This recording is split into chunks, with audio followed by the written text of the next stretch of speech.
Good afternoon, George. Hey, how you doing, guys? Good, how are you? Doing well. Nice to have some sunshine today. Hello, on.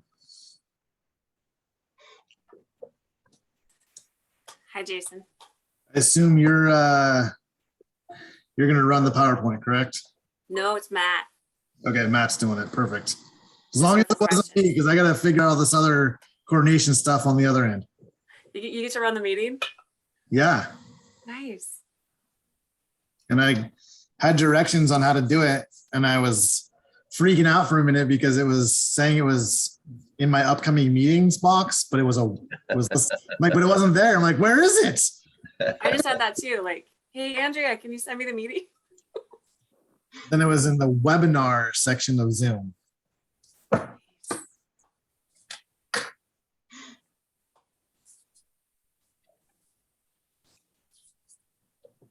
And my second screen just shut off. Oh, So I have to do this for my laptop screen. I'm telling you. Like last night, during the council meeting, my computer decided to update in the middle of it. So I had to like wait for us to get through consent and then like quickly like restart. Restart. It's always something. All right.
Mr. Thomas. Don't call me mister. Hello, Brian. How are you? I'm doing good. Radio check. I can hear you, Steve. Awesome. All right, I just got off the jet and I'm driving home.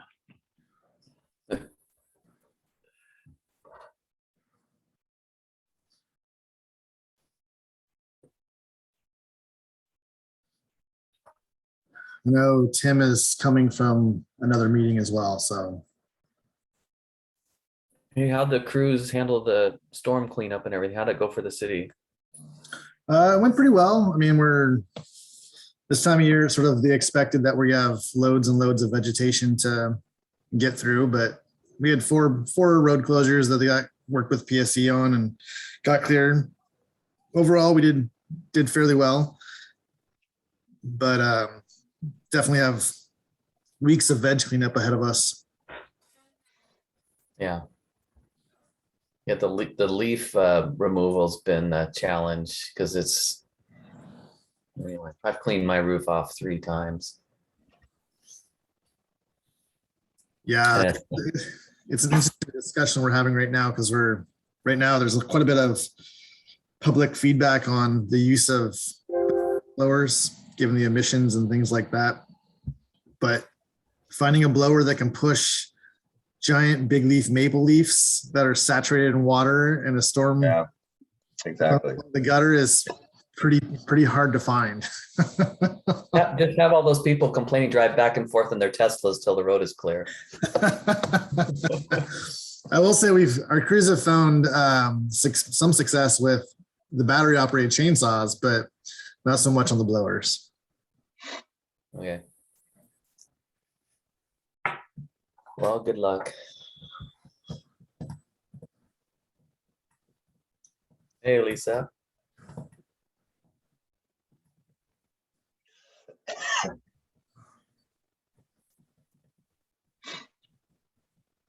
Councilmember Anderl. Can you hear us? She's still connecting. Okay. Hey, Jason.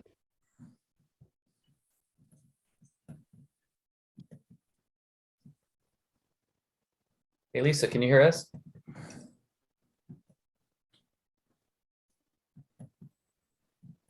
Or maybe not. Try again. Hey, Lisa, guys. can you hear us? Ah, yes, now it was Bluetooth was pathetically slow getting from the computer to my ear. Okay. Welcome back. Thanks. You too.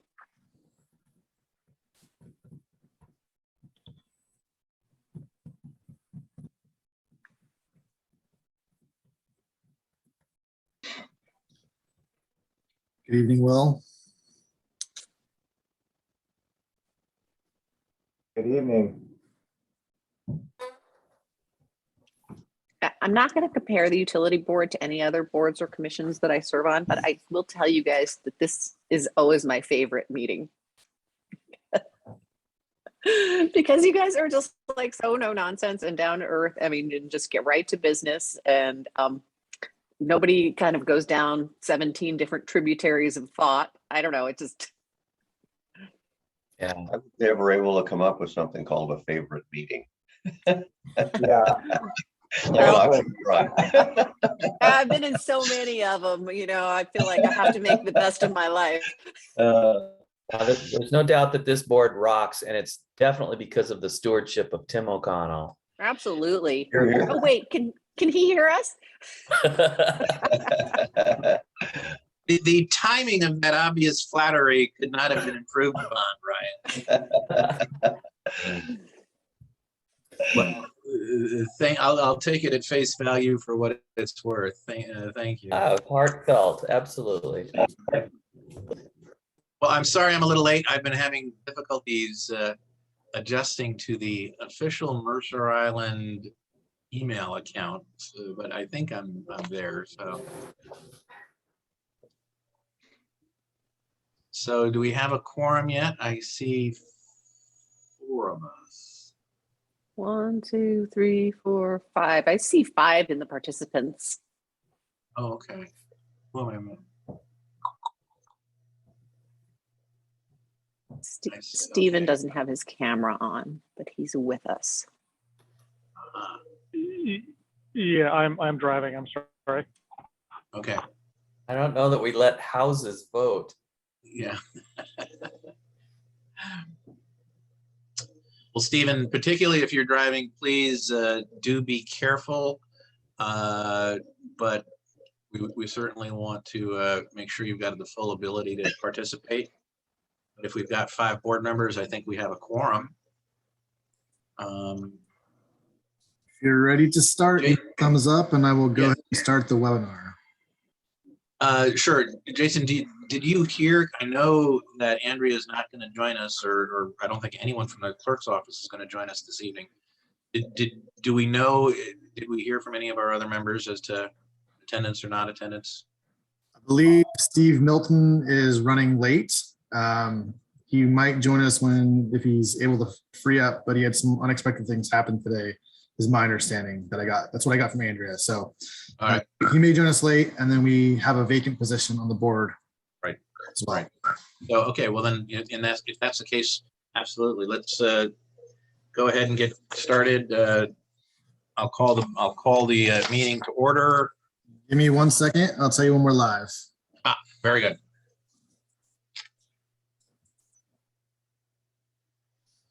Okay, Chair O'Connell, we are live. Thank you. Appreciate that. Public Works Director Kit. This is Tim O'Connell. I'll call the meeting to order pursuant to various gubernatorial proclamations. This meeting of the Mercer Island Utility Board will be conducted via Zoom. With us are Jason, as we were just mentioned, Council Member Andrel is with us as well. Jason, I know that there are some other members from the Public Works Department present, who I assume will be talking with us during the course of the evening. You can introduce them now if you'd like, or we can wait until we get into some substantive discussion. We have Finance Director Matt Mornick and our Deputy Finance Director Lawan Tuttle here, as well as our Deputy Public Works Director overseeing the engineering capital team, Patrick Nashida. Oh, great, thank you, welcome. We don't have a representative from the clerk's office, so I guess I will undertake to call the roll. Will, are you present? Here. Steve? Present. Very good. George? Present. Is that everybody? And Stephen Milton as well. Oh, you are present. Great. I was in on Good. apparently the other link, so. Marvelous. All right. Thank you. We have a quorum. I will remind all the board members, we anticipate being something of a long meeting, but so as to keep things orderly, I urge everyone to use the raise hand function of the Zoom form to facilitate being recognized and called upon. General rule would be that any board member can, of course, ask whatever questions they deem appropriate as we're going through the discussion. Comments seem appropriate.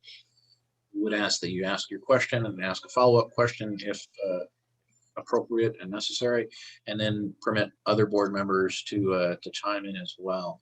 And I will do my best to recognize people in the order in which I see that they've raised their hands.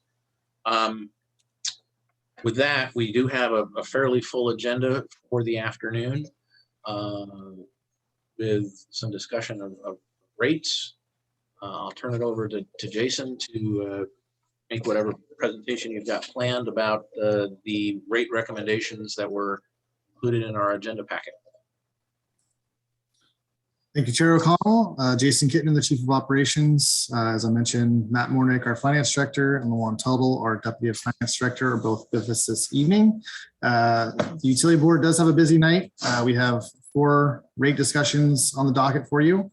And with that, I'm going to go ahead and ask Matt to populate and go ahead and share his screen. Take it away, Matt. Good evening, Utility Board and Board Chair Tim O'Connell. I'm going to go ahead and share my screen. Please let me know when you can see it.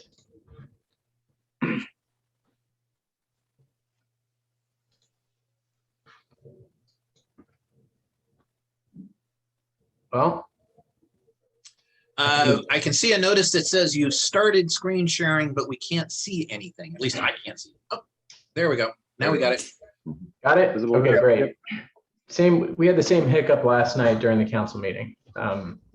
Zoom doesn't like me. Well, I'm going to make my way through about 11 slides to cover the 4 different rate recommendations before the board this evening. I'm going to provide some background regarding what the board did this time last year with utility rates, what the basis is for the current rates being proposed, and how this all fits into the city's long-term plan to operate and invest in the city's utilities. I will leave time at the end for questions. Last year, the city hired the consultant FCS Group to help model utility rates for the current biennium and through 2026. The consultant took into account the city's financial policies for maintaining operating reserves, capital reserves, and completing systemic reinvestment into the utility systems, as well as the day-to-day costs to operate and invest in utility infrastructure as projected through the current biennium and for planning purposes through 2026. The result is a series of annual rate increases that take a smooth approach year to year, creating consistency and predictability for utility customers with rate changes over the 6-year period.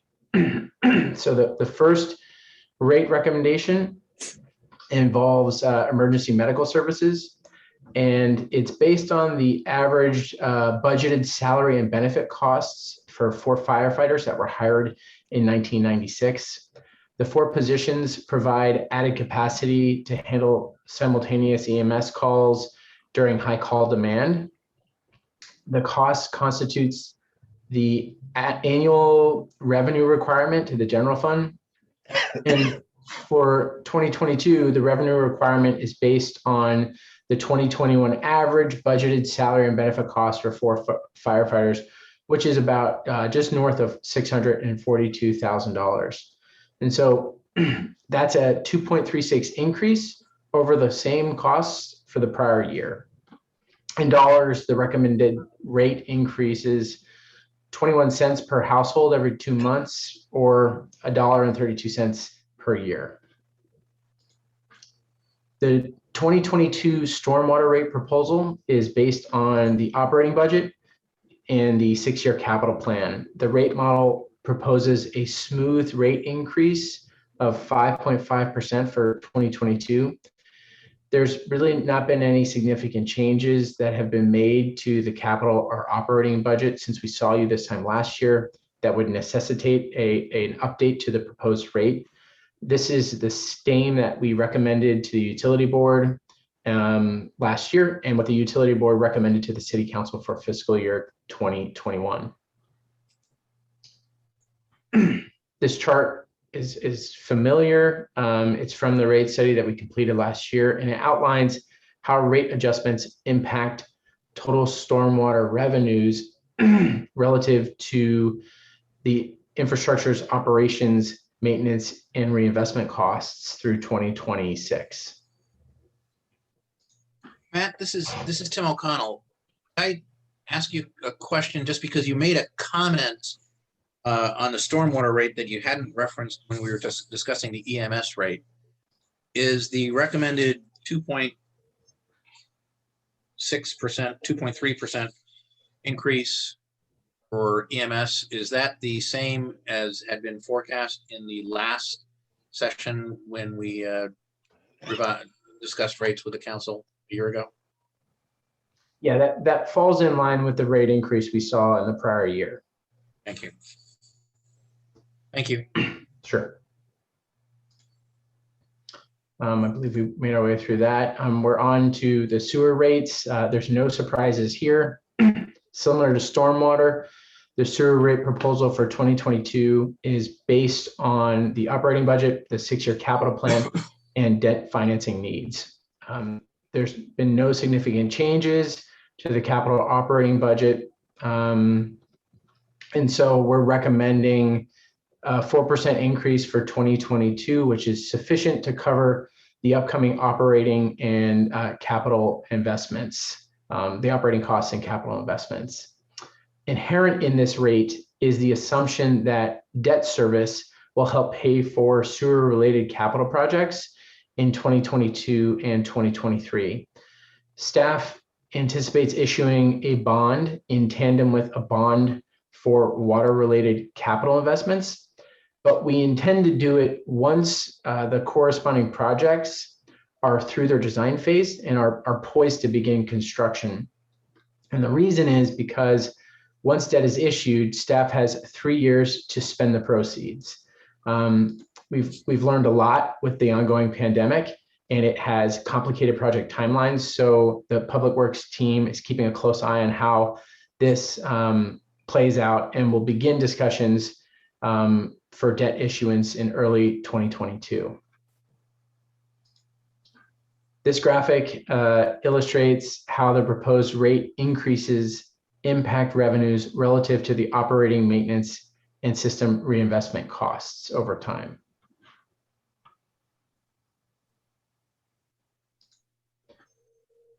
Last year, the utility board approved a 5.25% rate recommendation, which is the same rate increase staff is proposing for fiscal year 2022. This increase will cover the operational costs and capital needs over the next year. As I mentioned with the sewer utility, we're planning to issue $3.5 million in bonds to support capital investments in the water utility for infrastructure that current and future ratepayers will benefit from. So this is likely going to include good candidates for this are the booster chlorination station, the SCADA system improvements, water reservoir improvements, and the meter replacement implementation project. Again, just going to show this graphic to illustrate how the smooth rate model for the water utility plays out over time relative to the utilities costs. And this is my last slide. This table, our Deputy Finance Director pulled together, illustrates how the proposed rate increases for water, sewer, stormwater, and EMS will impact the average single-family utility customer. So you can see the dollar change and the percent change from 2021 to 2022. So with that, I'll leave this slide up for a moment and pause here for questions.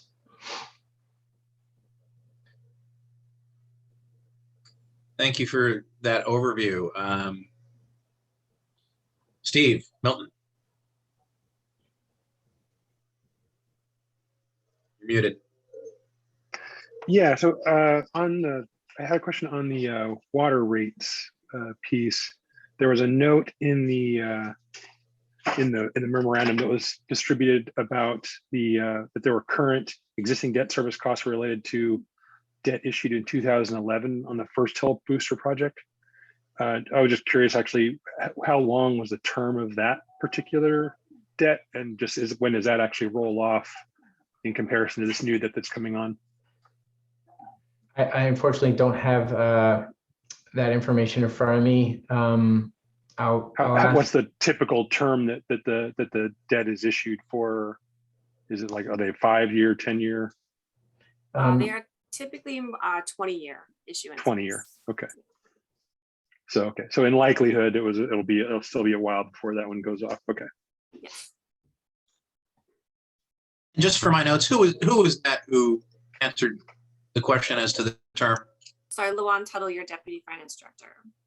Thank you, Luan. You just didn't flash on the screen quick enough, so thank you. Sure.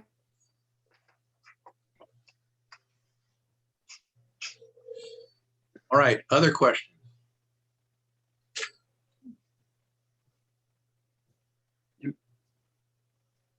And Stephen Majeski, you're going to have to pipe up if you've got a question, since we can't see you while you're driving. So.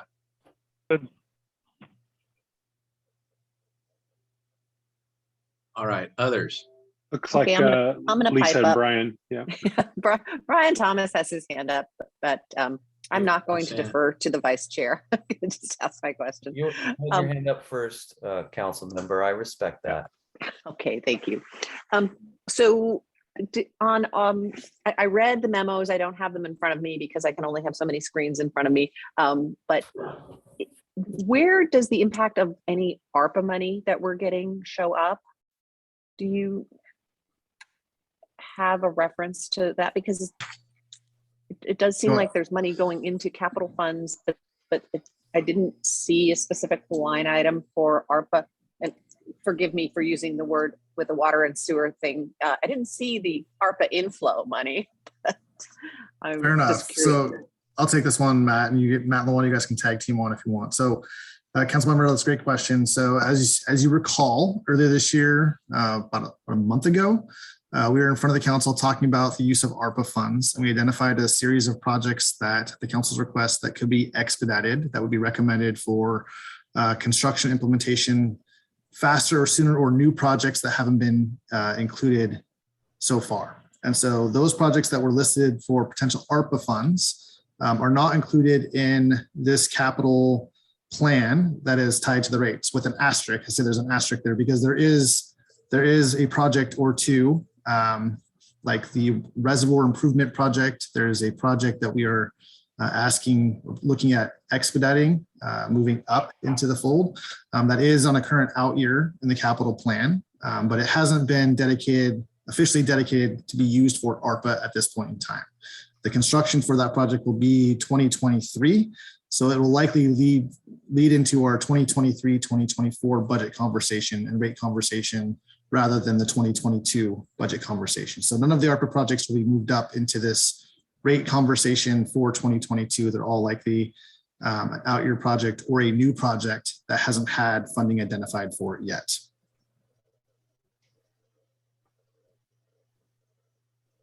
I guess just a follow-up question is, I mean, this comes up every year, right? So the rate increases that I see for 2023 and 2024 and 2025 are subject to adjustment annually.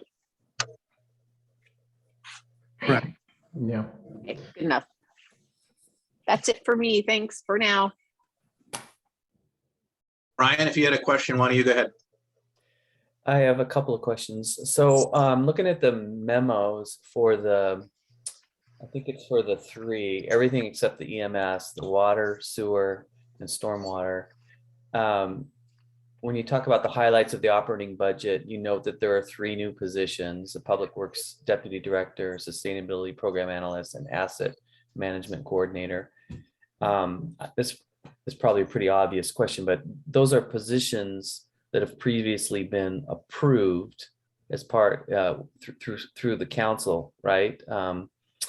Okay.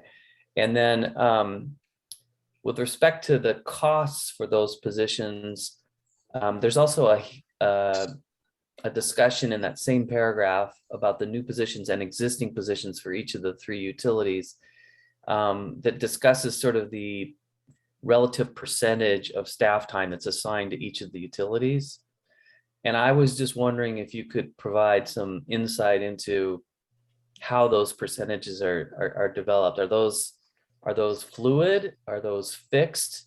Are they based on some, time studies or what? And how frequently do they change?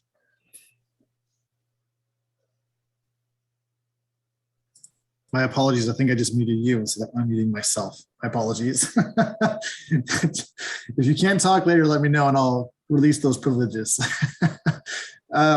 Good question. So the three positions have been approved and they are filled. We evaluate their cost allocation with the biennial budget process, so every 2 years. And it is based off the work that is performed within each of the respective utilities or potentially the general fund, depending on the work that they are involved in. So in particular, like the asset manager or asset systems manager, that position is split across, it's split multiple ways based off of what percentage of that work corresponds with the work that they're doing. And so as we develop our work plan, we look at what the realistic percentage is and make sure that it aligns accordingly with the property utility or general fund based off of that work plan. Same thing with the deputy directors and other positions that are included or sort of split or smeared across multiple allocation codes. That's based off the work and what percentage of work they're actually contributing to in their overall body of work to the utilities. Okay. And I have two other, do you want me to keep going, Mr. Chairman, or shall I come back? Go right ahead. I haven't seen anybody else raise their hand is the George. issue. And so, but George has got his hand up. Brian, if your question is a follow-up on the one you asked, go ahead and ask that, and then I'll turn it over. It is not, so I'll come back. All right, George, you're next. Just a question on the last slide in Matt's presentation. The 2021 numbers, are those rates we are paying currently? Yes. Yes. Oh, okay. So the percent change then was between 2020 and 2021, is that correct?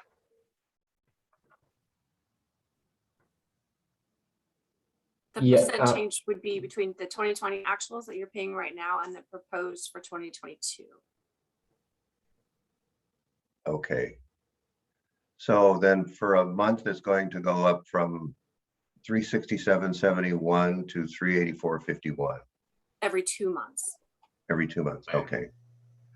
All right. Thank you. I just needed some clarification. Appreciate it. Sure. Can I make sure I understood the answer to that question? I thought our recommendation this time a year ago was for the 5.2% increase to be in effect for 2021.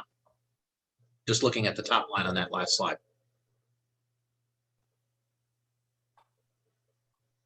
right? Correct. that So would have the been the change rate in- that was plus the 5 right now. So if I'm looking at this slide, the next to rightmost column, percent change 2021, was the change to the 2020 rates that are in effect now in 2021. Correct. Yes. Thank you. Okay, maybe I misunderstood the answer. Thank you.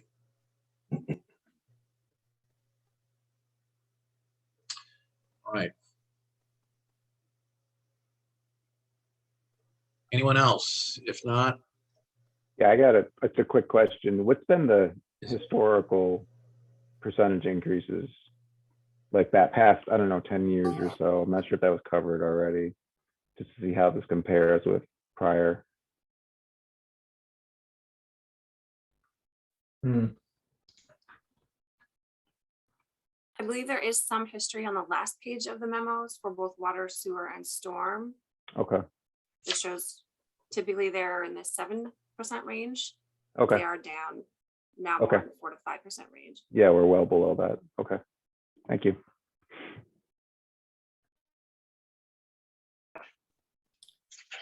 I know, Brian, if you still have unanswered questions, please feel free to go next. Yep, I'm just getting warmed up. Hey, Matt, can you put your slide back to the slide on the water utility that kind of showed the breakdown of the operations sort of by expense category and capital? I don't remember this. There's a slide that showed the over time. There we go. So this shows that, if I'm correct, that the top box, which is sort of this green color for each year 2020 through 2026, that shows an increasing commitment by the city to reinvest funding directly into the water utility. Is that correct? Yes. Okay. And then the blue, the kind of the light blue in the middle, is the water purchases from SPU, right? Yes. Does that assume rate increases from SPU over time? Yeah, that's a good question. I don't have it in front of me, but I do believe I don't have the model in front of me. But Juan, can you speak to that? I can't speak to the exact percentage, but I do believe that the rate model that this is coming from did assume CPI increases over time to that wholesale water rate. Okay. And I think just to go back to something that we talked about in a previous board meeting this year, I just want to note it. I'm not in any way challenging your analysis or anything, but at some point, I do think the board or a consultant or somebody, we ought to think about looking into the development of the rates that SPU and the assumptions underlying those rates that SPU uses to charge the city of Mercer Island. Because what I heard in that meeting, I think in the summer, was that it was an agreement that was reached years ago in terms of how costs were allocated in the system throughout the region for all the utilities that participate. And I just think that that's something that we may want to revisit at some point, or at least examine to make sure that Mercer Island is being treated fairly with respect to all the other communities and consumers in the area that participate. So I was able to track down that number. Board member Brian, I don't know your last name. Forgive me. I've been called worse. Don't worry about it.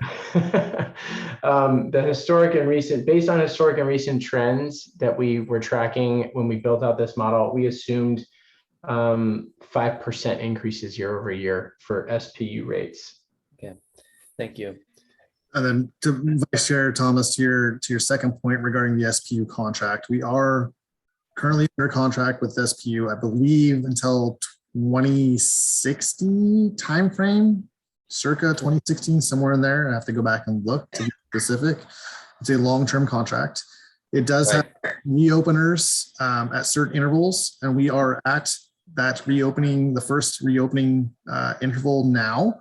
And the sub-regional rate is what you're referencing. So Mercer Island is has direct cost with the SPU pipeline based off of our sub-regional rate. We actually have sort of two sub-regional rates. There's sort of two sections of pipe, but that conversation will be taking place next year as part of that contract reopener with SPU. So that is something that we will look at and talk about in 2022, certainly.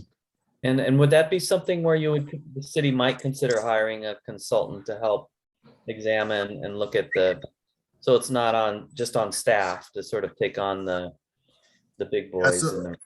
It's a great question. So one of the things we're actually talking about doing across the region is with all the wholesale contractors is we're actually talking amongst ourselves on whether or not we should hire our own independent collectively that supports our needs as wholesalers of the contract directly. So, okay, excellent. Thank you. Jason or Matt, this is O'Connell. I wanted to ask, it's somewhat related to Brian's question, but one of the things that just kind of leapt out at me as I looked at the memo in particular about the water rates is that the SPU charges are up 9% for 2021. Is there any explanation for that? I mean, that is substantially higher than historical, and what's the explanation for that? Jason might have a little bit more insight than I do on this. Yeah, so part of it is tied to the meeting that SPU was participating in earlier this year, where we have right now the SPU contract has some capital reinvestment that's specific to Mercer Island, and so we were anticipating that capital reinvestment on the SPU side, which will drive up the SPU rate, and so that's indicative of that. It's also important to note that SPU does the rates a little bit differently, and they sort of look at a 3-year horizon, and they do a true up exercise. And so when we established the rates for the budget projections, it didn't line up with that specific 3-year true up timeframe. So we had to look at the system and do some estimating along the way. And so we're forecasting along the way. And so that's what's driving that specific rate discussion on the SPU side. It's really tied to the SPU infrastructure that's specific to Mercer Island.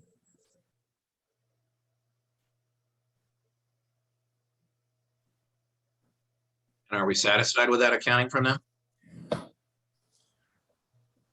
It is. So we do have a third party that comes in and looks at the accounting as part of the contract requirements. And so it is something that is looked at very carefully each year by the wholesalers. And so, yes, it's based off of the existing contract. It's consistent with how the existing contract the city is part of. It is being followed. Thank you. Steve, Milton. Yeah, so just when we actually were going past it earlier, I had a kind of a follow-up question to the 3 new positions. Just it mentions across the memorandums, there's 3 of the memorandums that say that 25% is allocated to each of those utilities, as opposed to the kind of the variable allocation that you were mentioning. There's a different set of ones that are done on that kind of allocation basis, but these 3 that it mentioned as being 25% specifically for the water utility, 25% for sewer, 25% for storm, and then the other 25% was not mentioned in the scope of these documents. So I wasn't sure if that 25% was just a placeholder, kind of, or technically I guess a typo in that sense, and versus the allocation that you're talking about, doing it based on their actual kind of time usage. Good clarifying question. So when we established the budget, we set 25% based off of what we predicted to be for these positions. And then next year, as we start the 2023 budget process, we will look at their allocations, the work that was done, what the works on the, forecasted for 2023, 2024, and we'll adjust accordingly, right? It's likely that I expect the deputy director positions to be pretty well smeared at that 25% allocation for each utility. The asset system manager, I think there could be some different variability to it based off the work the workload in particular. I will say it's also important to note that these positions will charge specific, they will allocate their time specifically to projects that they're working on. So an example I use is if the asset manager is working specifically on a water capital project, that time will be charged to that specific capital project. Same thing with the deputy directors. If they're working on a capital project, their time is tied directly to that project they're working on. So it's just as a budgetary, so just as a budgetary placeholder, then there's also a 25% allocation on the EMS utility. 25% to the general fund, not necessarily. General fund, there we go. General Okay. fund. So 25% to the general fund and then 25% to each of the larger utility pieces. Correct. Okay, got it. And if I could follow up on Steve's question, because it did kind of come to me as well. Could you just, what is it that the sustainability program analyst does that 75% of his or her time is charged to the utilities? Great question. So many things. For example, the sustainability analyst has been involved in the booster chlorination project, looking at different sustainable opportunities for construction, whether it's different types of pumps, different types of fuel sources, different ways to improve our construction efforts related to that specific project. The sustainability analyst is also tied to our fleet operations, which fleet is tied to the multiple utilities on the operating side. There's a large percentage of the sustainability analyst position that's working in close coordination with our stormwater and our open space management and the nexus between those two functions. And so again, the role in which the position was forecasted at those specific allocations. Again, as we get into the next budget, and we'll evaluate what's the right allocation for that position moving forward. But based off of the workload tied to both the operational side as well as the capital side, the allocations that were dedicated for the analyst was what was forecasted. That helps. Thank you.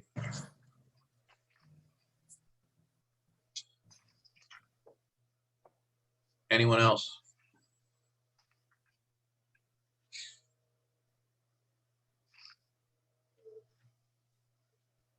Anyone has their hand raised? I can't see it. No, okay. Well, hearing no further questions for staff, I think at this point, it would be appropriate to ask for one of the board members to make a motion. Sorry, Tim, I did have a question. Like I said, Lisa, for whatever reason, my screen isn't showing the raised hand function. Oh, that's okay. No, I tonight. just raised it, but Well, there you go. All right, please go right ahead. I just wanted to kind of express where I'm coming from, and I think maybe a sensitivity that council will have.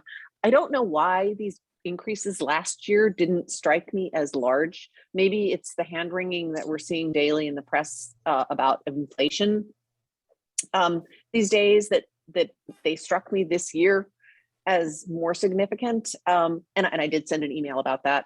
I didn't know if anybody shared the same feeling. I'm obviously not on the utility board and I'm not making a recommendation. But I didn't know if there should be more discussion about that. And I mean, the city just took the 1% property tax increase that they were allowed to take. And I voted against that. Actually, I voted in favor of banking it, not taking it, but banking it. And, we just went through an election cycle. I don't think taxes were top of people's minds or inflation, but certainly that can shift. And so I just thought I'd maybe slow us down for a minute and see if anybody else had any thoughts on that. Thank you. Any other comments? Well, just I guess to address that, Flip, from my perspective, we're still basically trying to kind of catch up to a long period of where they kept the rates very low and no changes for a decade plus, kind of in the, Jason, you might have the details on it, but it was where the rates were kept very low and a lot of the capital projects were kicked down the road, and where that down the road is, where a lot of the stuff is, down 30, 40, 50 years where it wasn't maintained well enough. And so we're at the point where we're having to catch up to that. So there certainly is an argument to say, well, maybe it's not the right time to do that, but it just means that all that equipment will be that much, worse for wear, that much older, that much more damaged, and or that much more expensive to try and repair in the future. And certainly, the labor costs and material costs aren't getting cheaper. So pretty much anytime you talk about a capital project, today is the cheapest time to try and accomplish it. In the future, it'll always be more expensive. So that would just be my kind of piece on why I think it seems like the amount that we're putting in is not a particularly large amount of increase in comparison to the decade plus of no increases that we already went through.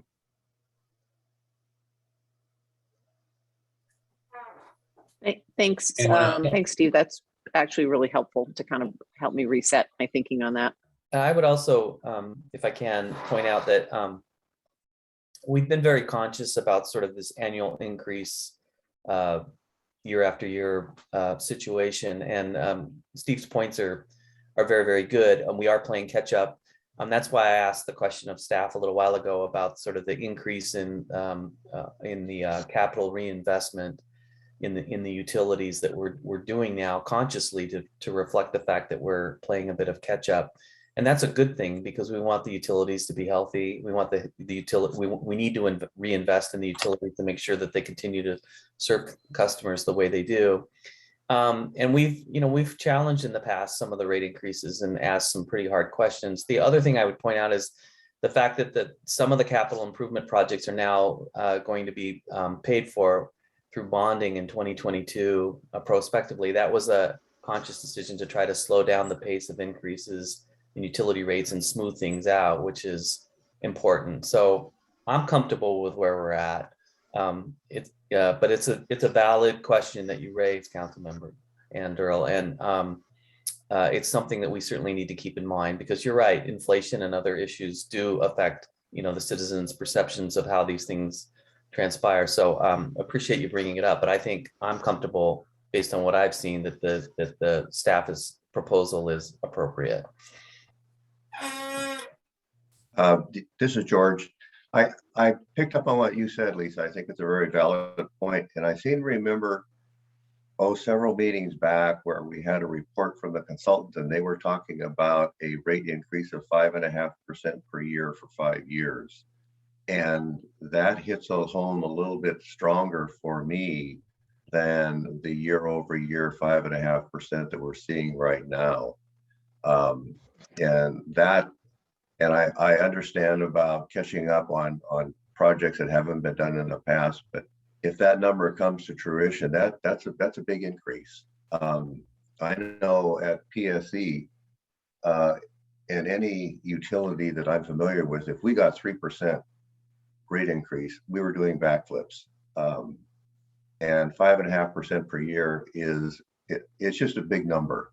And so if that discussion comes up in the council, I don't know, there might be some pushback on that, but I would look forward maybe for the next 3 years to see, is that the roadmap that we're going to be staying on, or is there some relief in sight? Because Lisa's right, this inflation thing is going to get really ugly, I think, next year. So that's just my thought, is looking forward from where we are in 2021 and 2022. Thanks, George, for reminding me about rate cases. And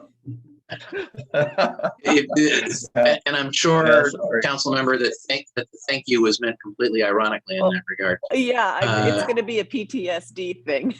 Exactly. Anybody else? I have some comments, but I'll save mine until all the other board members have any chance to comment. Well, Steve Majeski? Either? No.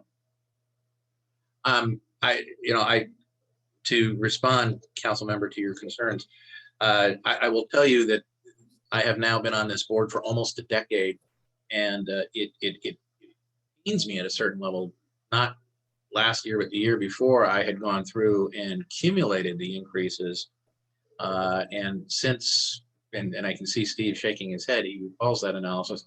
Since he and I have been on the board, utility rates have pretty close to, if not actually just over doubled in that time period. So I certainly am highly conscious of the fact that the rates have gone up, and they've gone up every year, and the question is just how much. And certainly I try to bring an eye to this, that the rate increases should not be anything other than what they have to be. But Steve is right. There was more than a decade. Just a decade is underselling. More than a decade where there really wasn't sufficient flat for a long period of time. And I'm very, very conscious of the fact that when you look at each of some of our plant in place, there is an elephant that is not yet at the midpoint of the snake, but getting very close. We've got a fair amount of infrastructure that is nearing the end of its useful life. And so I share Ryan's comments about real appreciation for the fact that we're talking about more debt financing for some of these large capital projects that we're going to be taking, which I perceive more as just a matter of generational equity rather than really lessening the rating. So this rate adjustment that we're talking about now is really kind of midterm in the biennium. And we're just following through on the path that we had reviewed in a fair amount more detail a year ago than we did tonight. And this is to the path that we set a year ago. So I'm not as troubled as I would be if we were thinking about 5% increases far into the future as the IFC. I think next year, when it's the next biennial review, we need to do these things searchingly and make sure that we're on the right path. And just to follow up on that, I think it'll be interesting to see what additional capital projects were able to be accelerated with the ARPA funds that may come off of the long-term CIP that may reduce some of those out year 5 1/4s because we were able to fund those projects, in the near term with the ARPA funds. So that may be some of the ways we'll be able to avoid some of those kind of longer term increases. So, but who knows where it'll go exactly, but. Well put. Any other comments? Jason, we've been having a discussion. Is there anything that has been said that brings anything of concern to you? No, I think it's a good discussion. I think the board has summarized the concerns that I've expressed over the last 5 years. I think we are at the tipping point right now with some pretty critical capital projects that are moving in the right direction. And I think 2022 will be a good conversation, both from the debt discussion, but also the ARPA conversation on what ARPA funds are used for and what projects may or may not be tied to rates in the future. So I think this board has always done a very good job of being mindful of the rate increases and making sure that it is responsible based off the work that the utilities have in front of them. And so I appreciate the great dialogue this evening. Thank you. And I express my appreciation to you and the other members of the city's staff who've been with us here this afternoon. Still afternoon. With that, is anyone else want to address any of the issues we've talked about?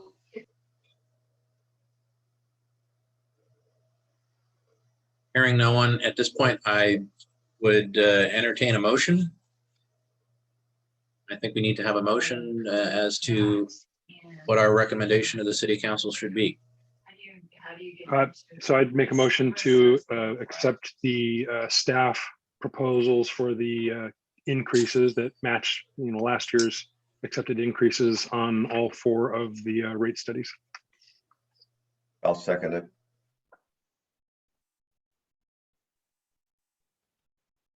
Okay, so that was Steve Milton who moved, and that was George who seconded. Yes.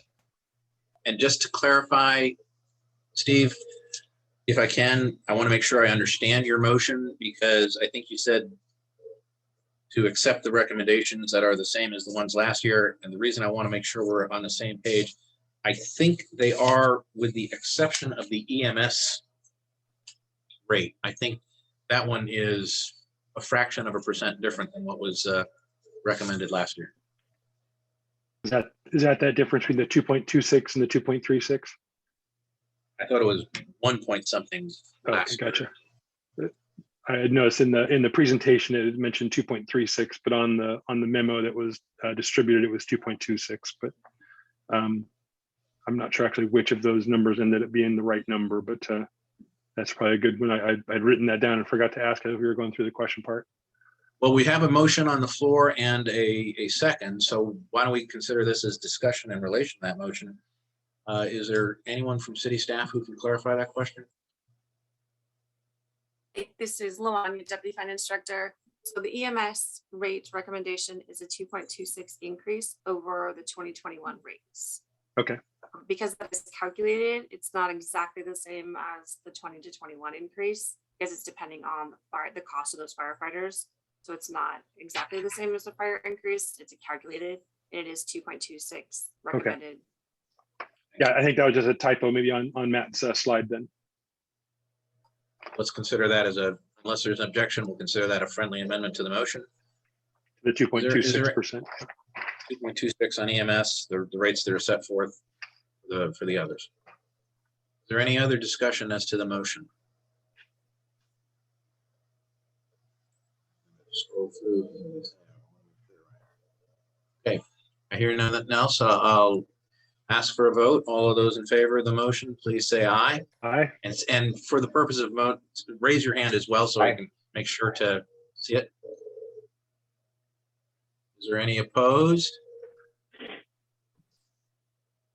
And I see no opposition, so the motion carried unanimously.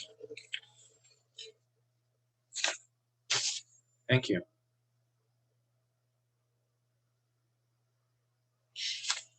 The chair voted aye as well. Thank you. Unless there's anything else rate-wise, the only other issue on the agenda, I believe, was the work plan.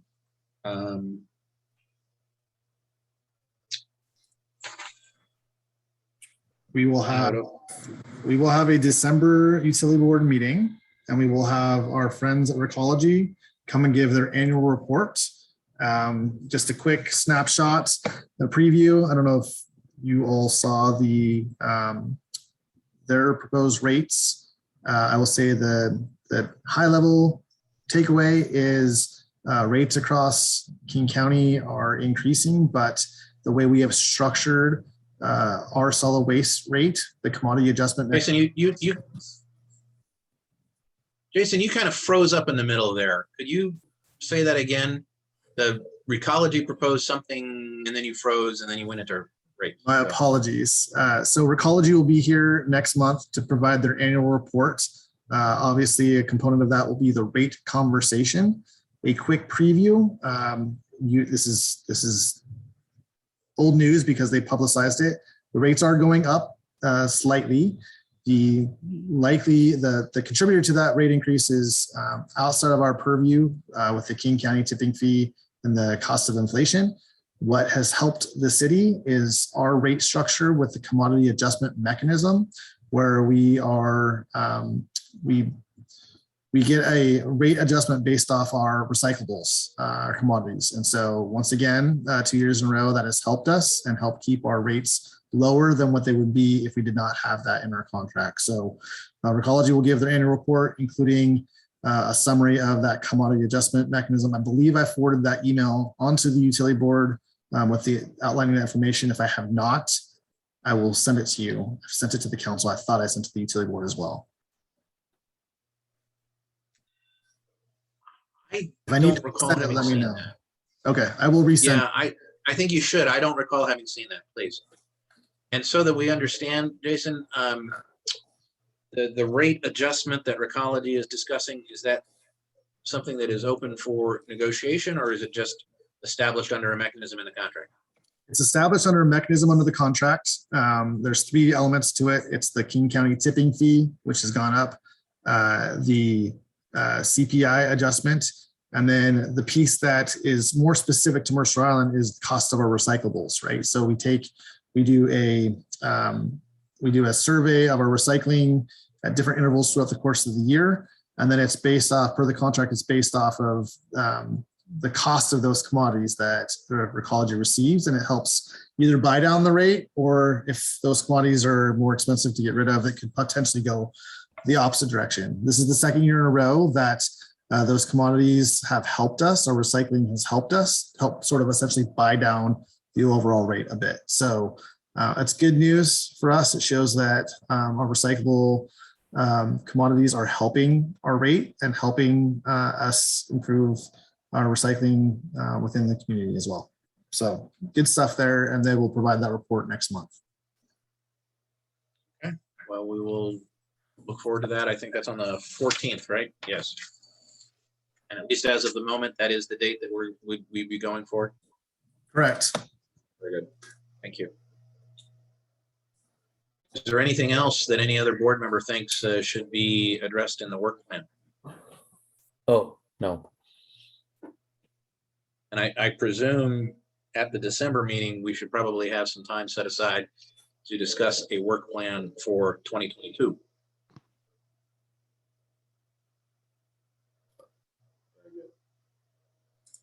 Yes, we will. Very good. Is there anything else that any other member of the board or anyone else thinks should be brought up for the board?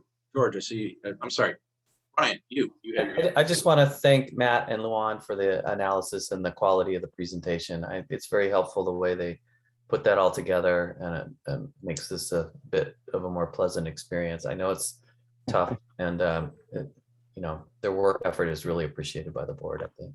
Yeah, agreed. Thank you. I think you speak on behalf of the entire board for that. So I would express that appreciation as well. Thank you. Anyone else?